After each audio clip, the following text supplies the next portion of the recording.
যখন দাওয়াতের কাজ করবেন তখন নির্যাতন আসবে কিনা? কি শিখলেন সুন্নাত থেকে? সাহাবীদের উপর এসে থাকলে আপনার উপরেও আসবে। যদি না আসে, যদি কোনো রকমের কটাক্ষ, অপবাদ, গীবত, তহমত, সমালোচনা, জেল, গুম, শারীরিক নির্যাতন, মানসিক নির্যাতন, এইগুলো যদি কোনোটাই না আসে, বুঝে নেবেন এটা কোনো দাওয়াতই না। এটা কোনো দাওয়াতই না, এটা একটা গোলালু মার্কা দাওয়াত।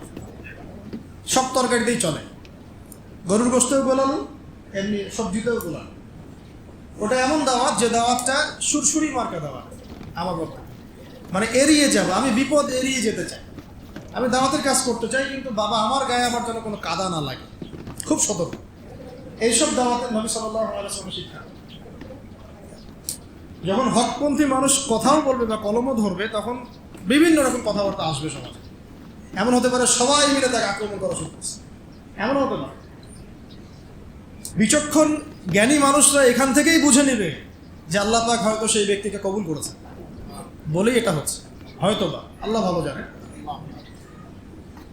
আর যদি দেখা যায় ইসলামিক দাওয়াতি কাজ করছেন, রেভলিউশন মুভমেন্ট, অনেক বড় বড় কথা বলছেন, কোনো রকমের না কোনো বিপদ আপদ, না বলা মুসিবত, না কোনো গালি, না কোনো বিপদ, তোমার কিছুই নাই, বুঝতে হবে যেখানে হয় দাল মে কুছ কালা হয়, অথবা ইহা পে পুরি দাল হি কালা। কথা বুঝতে পারছেন? তো তাই বলে আবার এমন কিছু বলছি না যে নিজের ঘাড়ে বিপদ ডেকে নিয়ে আসবে, এটাও ইসলামের সুন্নত নয়। উদউ ইলা সাবিল রাব্বিকা বিল হিকমা, আল্লাহ রাব্বুল আলামিনের পথে মানুষকে প্রজ্ঞার সাথে ডাকা। তো প্রজ্ঞাটা কি? প্রজ্ঞা মানে কি কাপুরুষতা?